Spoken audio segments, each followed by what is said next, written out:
Terima kasih Tuhan buat segala kemurahan-Mu, perlindungan, penyertaan, anugerah yang luar biasa yang sudah kami terima sepanjang minggu ini, baik kesehatan yang luar biasa, berkat-berkat yang melimpah, biar semua Tuhan yang kami terima hanya untuk kemuliaan-Mu saja ya Bapa.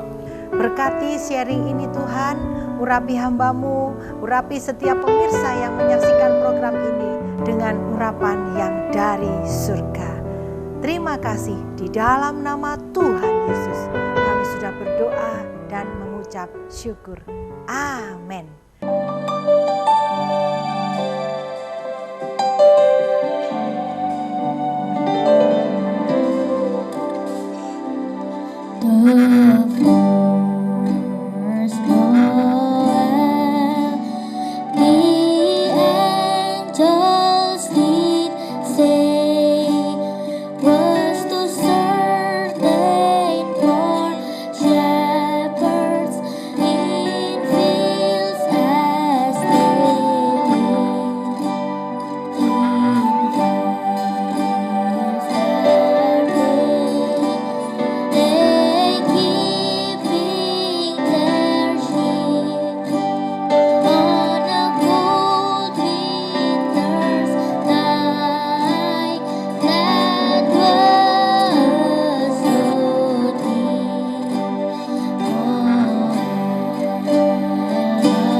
Shalom para pemirsa yang tercinta, di dalam nama Tuhan Yesus, senang kembali bisa menjumpai Bapak Ibu Saudara yang kekasih melalui media layar televisi.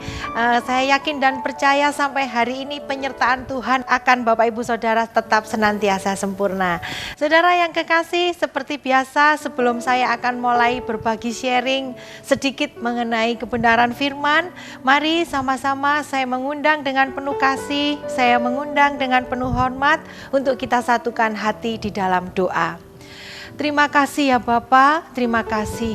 Kami mengucap syukur buat kasih karunia yang tiada pernah habis untuk kami dapatkan, untuk kami nikmati.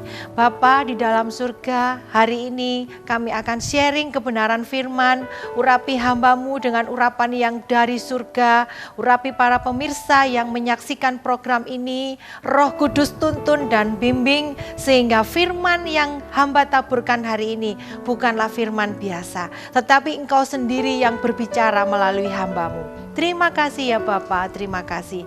Berkati televisi yang menayangkan program acara ini, baik Batu TV, semuanya Engkau berkati. Apapun yang mereka kerjakan, yang mereka lakukan senantiasa berkenan di hadapan Tuhan. Terima kasih ya Bapa, di dalam nama Tuhan Yesus Kristus kami siap menyambut firman dan kebenaran-Mu. Haleluya, amin.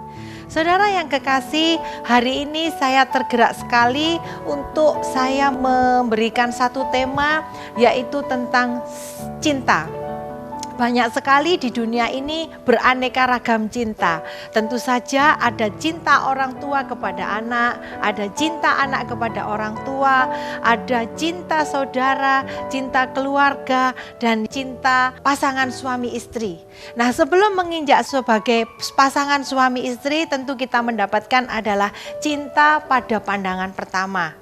Ada juga yang mengatakan bahwa cinta kamu itu kepadaku hanya cinta sesaat. Cintamu kepadaku itu hanya cinta nafsu, tidak ada cinta sejati. Nah, saudara yang kekasih, kalau saya akan bahas cinta ini, tentu saja saya akan membahas sebuah cinta yang sangat fenomenal, yang ditulis di dalam versi Injil kita, yang ditulis oleh Raja Salomo untuk kekasih hatinya, yaitu untuk Sulamit, untuk perempuan desa, gadis desa yang bernama Sulamit, yang begitu dia cintai. Wow, kalau saya ingin menjabarkan kitab di dalam kitab Kidung Agung, saya ini sepertinya kurang berani, kurang pede, karena di dalam kitab Kidung Agung ini banyak sekali kita jumpai kata-kata yang mengandung metonemia atau sinekdot atau simil atau bahkan metafora. Artinya kata-katanya yang sangat sulit untuk dipahami. Tetapi melalui pertolongan Roh Kudus, saya ingin belajar untuk mengupas sedikit saja dari kitab Kidung Agung. Mari sama-sama kita buka di dalam kitab Kidung Agung, pasalnya yang ke-8, ayatnya yang ke-5, demikian firman Tuhan. Siapakah dia yang muncul dari padang gurun, yang bersandar pada kekasihnya? Di bawah pohon apel kubangunkan engkau. Di sanalah ibumu telah mengandung engkau. Di sanalah ia mengandung dan melahirkan engkau. Taruhlah aku seperti meterai pada hatimu, seperti meterai pada lenganmu, karena cinta kuat seperti maut, kegairahan gigih seperti dunia orang mati. Nyalanya adalah nyala api seperti nyala api Tuhan. Air yang banyak tak dapat memadamkan cinta. Sungai-sungai tak dapat menghanyutkannya. Sekalipun orang memberi segala harta benda rumahnya untuk cinta, namun ia akan dihina. Saudara, saya sangat diberkati sekali dengan perikop pada Kidung Agung pasal yang ke-8, khususnya ayat yang ke-6. Saudara, di sini dikatakan bahwa ada cinta sekuat maut. Cinta sekuat maut adalah cinta yang sejati, cinta yang tidak pernah hitung-hitungan, cinta yang sekalipun dia mengalami berbagai macam rintangan, mengalami berbagai macam godaan, dia tetap mempunyai kekuatan cinta. Nah saudara, cinta sekuat maut ini adalah cinta yang mampu tahan uji, mampu meskipun pasangannya seringkali menyakiti, tetapi dia tetap mempunyai cinta, mempunyai kekuatan, mempunyai power untuk mencintai orang yang dikasihi atau mencintai orang yang ada di sebelahnya. Tulisan ini adalah tulisan sang gadis kepada sang pujaan hatinya, yaitu seorang pemuda. Nah, saudara, ayat 5 dikatakan bahwa ada bersandar pada kekasihnya. Ayat 5 dikatakan bahwa yang bersandar pada kekasihnya di bawah pohon apel. Saudara, bersandar ini adalah arti kata dari percaya, merasa nyaman, bisa dipercaya. Sehingga ketika perempuan ini menuliskan syair pada paragraf yang ke-8, perempuan ini mengatakan bahwa aku akan bersandar.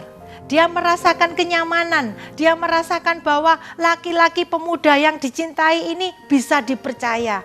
Saudara, selanjutnya dikatakan bahwa taruhlah aku seperti meterai pada hatimu. Meterai ini artinya adalah, dalam bahasa lain seringkali kita sebut sebagai hotam.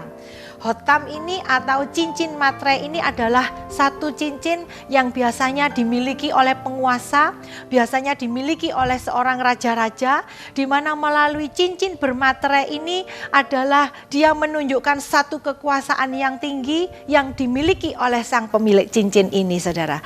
Nah, saudara, seperti yang saya pelajari, materai ini adalah sesuatu yang bisa juga dikatakan selain materai ini mengidentikan dengan kekuasaan, mengidentikan dengan hati yang termaterai. Sang gadis ingin bahwa pemuda ini memiliki hati yang termeterai kepada dia. Tetapi makna yang lain bisa juga bahwa meterai ini adalah sesuatu yang suci. Seperti yang terdapat di dalam Yesaya 29 ayat 11. Bahwa semua firman Tuhan yang dimateraikan oleh Allah tidak dapat dibaca oleh sembarangan orang. Karena ada meterai, ada rahasia di balik ayat-ayat firman yang diberikan oleh Tuhan. Nah, saudara, sang gadis ini begitu mencintai sang kekasihnya. Ketika dia selesai membuat sadar sang pemuda ini, sang gadis ini mengatakan, materaikan aku dalam hatimu, ingatlah aku senantiasa. Saudara yang kekasih, ayat selanjutnya dikatakan bahwa ibumu telah mengandung engkau dan melahirkan.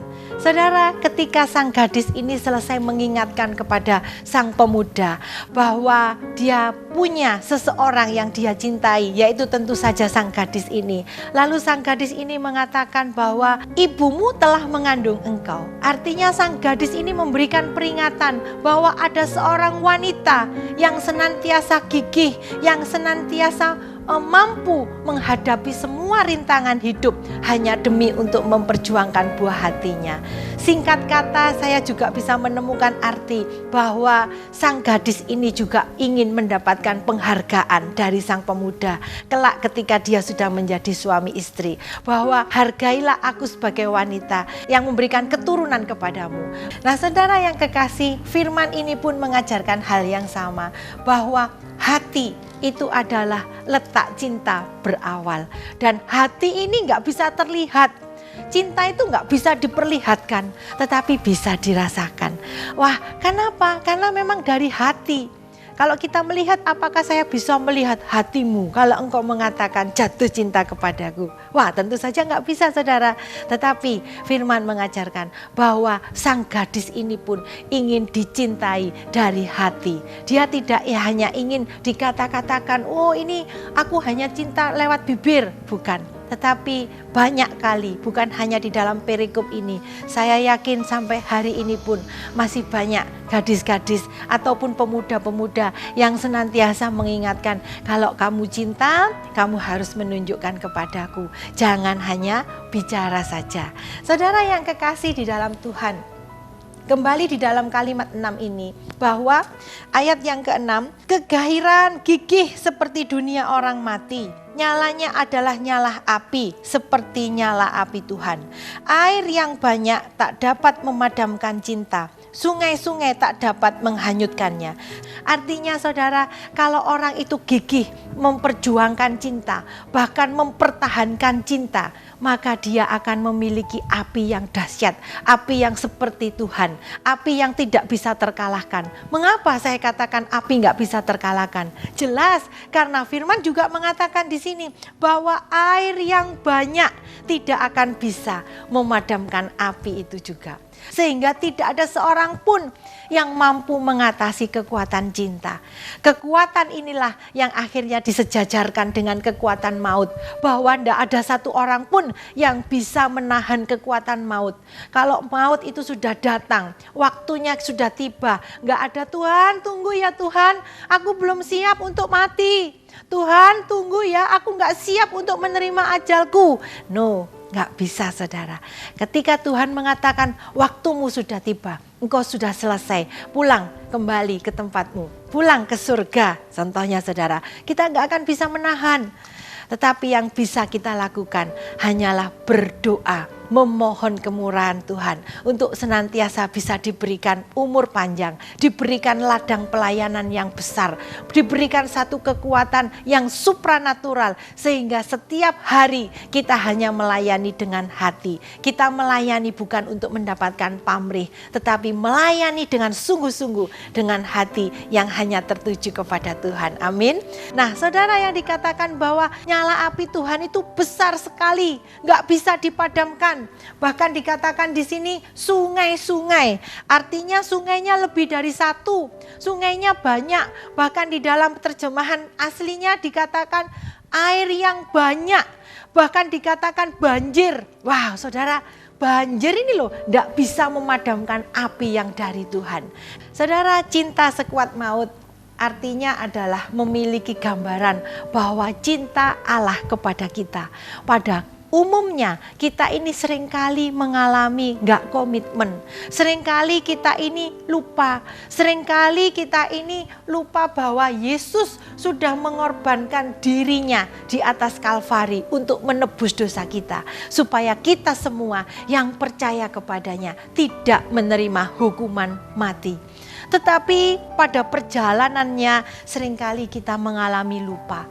Lupa bahwa ada seorang pribadi yang senantiasa mencintai kita sekuat maut, mencintai kita apa adanya, mencintai kita bukan karena ada apa-apanya. Saudara yang kekasih, di dalam perikop ini, di dalam ayat ini, Kidung Agung ini seringkali dijadikan panduan untuk menggambarkan cinta pada pasangan suami istri. Cinta yang dimiliki oleh pasangan suami istri ini seringkali digambarkan di dalam Injil Kidung Agung. Di mana Injil Kidung Agung ini adalah sebuah tulisan yang ditulis oleh Raja Salomo dan merupakan kitab yang terbaik yang ditulis diungkapkan mengenai kedalaman cinta suami dan istri. Di mana suami dan istri ini hidup tentunya di dalam satu pernikahan. Dan pernikahan ini adalah pernikahan yang dirancangkan oleh Kristus Yesus. Sehingga ketika wanita ini merasa tinggal hidup bersama, memberikan cintanya secara rohani, jasmani, bahkan serasa seluruh jiwanya dia berikan kepada pasangannya. Ayat-ayat inilah yang mengilhami Raja Salomo untuk menulis tentang kesetiaan cinta, untuk menuliskan puji-pujian kepada sang kekasih, untuk menuliskan puji-pujian kepada sang gadis. Demikian juga sang gadis memberikan puji-pujian kepada sang pemuda ini. Nah, saudara, kembali lagi kepada perikop kita. Cinta sekuat maut Allah kepada kita harus kita responi dengan baik, harus kita hargai. Karena seringkali meskipun kita berdosa, meskipun kita lupa, kita tidak komitmen, tetapi Kristus Tuhan tetap komitmen untuk mencintai kita. Saudara yang kekasih, hari ini firman menegur dengan lembut bahwa ada seorang pribadi yang tetap mencintai kita meskipun kita salah. Meskipun seringkali ketika kita salah, lalu sadar, lalu berbuat salah lagi. Tetapi hari ini firman mengajarkan, belajarlah engkau berkomitmen, belajarlah engkau setia. Belajarlah engkau setia kepada Kristus Tuhan. Karena Kristus Tuhan sudah memberi dengan hal yang tidak bisa kita ganti, yaitu dengan nyawanya. Dia rela menanggung segala kesalahan kita. Dia korbankan nyawanya, dia korbankan harga dirinya hanya untuk mengangkat harga diri kita. Amin. Saudara yang kekasih, biarlah melalui perikop cinta sekuat maut ini kita menjadi sadar, menjadi disadarkan.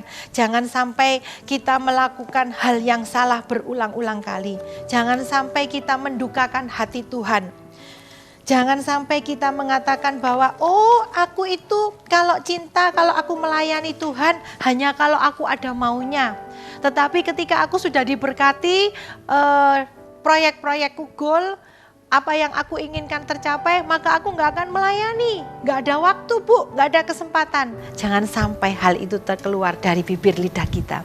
Karena Tuhan sudah memberikan pengorbanan yang terbesar. Ayat yang terakhir dalam Hosea 2, ayatnya yang ke-18, demikian firman Tuhan. Aku akan menjadikan engkau istriku untuk selama-lamanya. Dan aku akan menjadikan engkau istriku dalam keadilan dan kebenaran. Dalam kasih setia dan kasih sayang. Saudara, ayat ini adalah gambaran dari Kristus Tuhan. Sekalipun kita seringkali gak setia. Seperti yang dilakukan oleh Gomer. Dia sempat pergi, menikah lagi, pergi, menikah lagi. Tetapi Hosea tetap mencari sang Gomer. Sudah tahu istrinya tidak setia. Sudah tahu anak yang dia hidupi, anak yang tinggal dengan dia itu bukan anak dari benihnya sendiri. Tetapi Hosea tetap mendengar kata-kata Tuhan. Dia tetap mencari Gomer. Sehingga sampai akhirnya Gomer dijual oleh bekas kekasihnya pun. Hosea masih tetap menerima Gomer dengan tulus hati. Satu pengorbanan yang dahsyat, yang luar biasa yang dialami oleh Hosea. Hari ini Tuhan mengingatkan kepada kita, aku itu seperti itu loh nak. Cintaku kepadamu itu seperti itu loh nak. Mengapa engkau tidak pernah menghargai aku? Mengapa engkau menyia-nyiakan panggilanku? Mengapa engkau seperti melupakan janjiku kepadamu? Mengapa engkau seperti melupakan komitmenku kepadamu? Saudara yang kekasih, jika engkau pernah berbuat salah, jangan pernah ragu. Tuhan bukanlah orang yang senantiasa mengingat kesalahan kita. Tetapi Tuhan adalah Tuhan yang mengasihi kita. Hari ini, siapapun yang pernah berbuat salah, jangan toleh ke belakang. Iblis suka mendakwa. Kamu dulu pencuri loh. Kamu dulu tukang nyeleweng loh. Kamu dulu tukang bohong loh. Iblis suka mendakwa dengan perbuatan-perbuatan kita. Kita sebagai umat yang telah ditebus Kristus, jangan mau ada di bawah intimidasi iblis. Amin. Saudara, mari sama-sama saya mengundang dengan penuh kasih.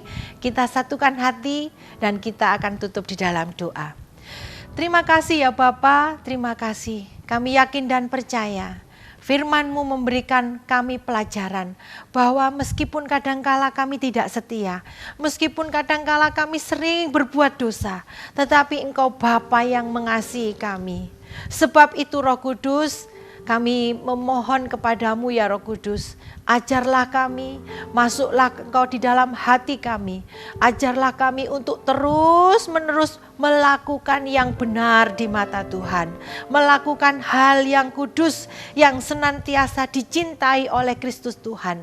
Sehingga kami semua menjadi umat pilihan Tuhan. Bukan hanya menjadi umat pilihan, tetapi menjadi umat kesayangan Tuhan. Tuhan Yesus, berikanlah Roh Kudus-Mu tinggal, bercokol di dalam hati kami masing-masing, bahkan hati para pemirsa. Sehingga ketika para pemirsa, anak-anak-Mu, umat yang Kau kasihi, akan berbuat salah, ada satu peringatan dari Roh Kudus untuk kita tidak melakukan hal yang salah, untuk kita tidak melakukan hal yang berdosa. Terima kasih Bapa, di dalam nama Tuhan Yesus, doa kami yang kurang sempurna ini kami materaikan di dalam nama kuasa Kristus Tuhan. Haleluya, amin. Saudara yang kekasih, terus saksikan kami setiap hari Minggu hanya di televisi kesayangan Anda. Tuhan Yesus memberkati.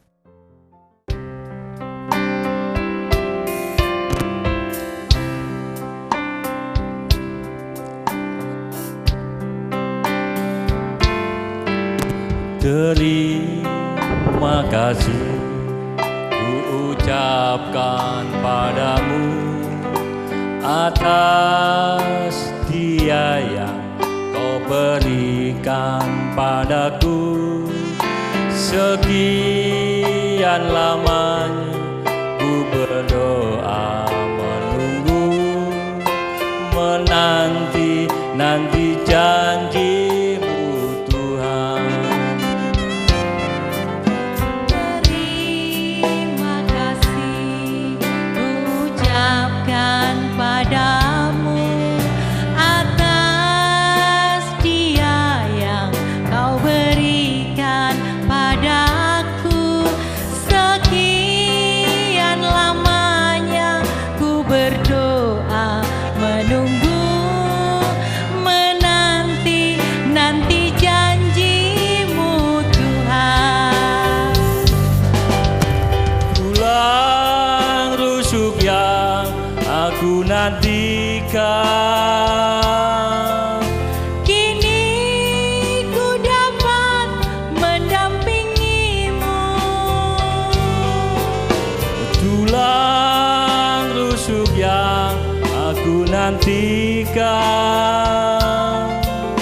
Kini ku telah jadi penolong-Mu. Kita berdua menjadi satu dalam kasih-Nya, menjadi satu. Kita berdua menjadi satu, melayani Tuhan selama-lamanya.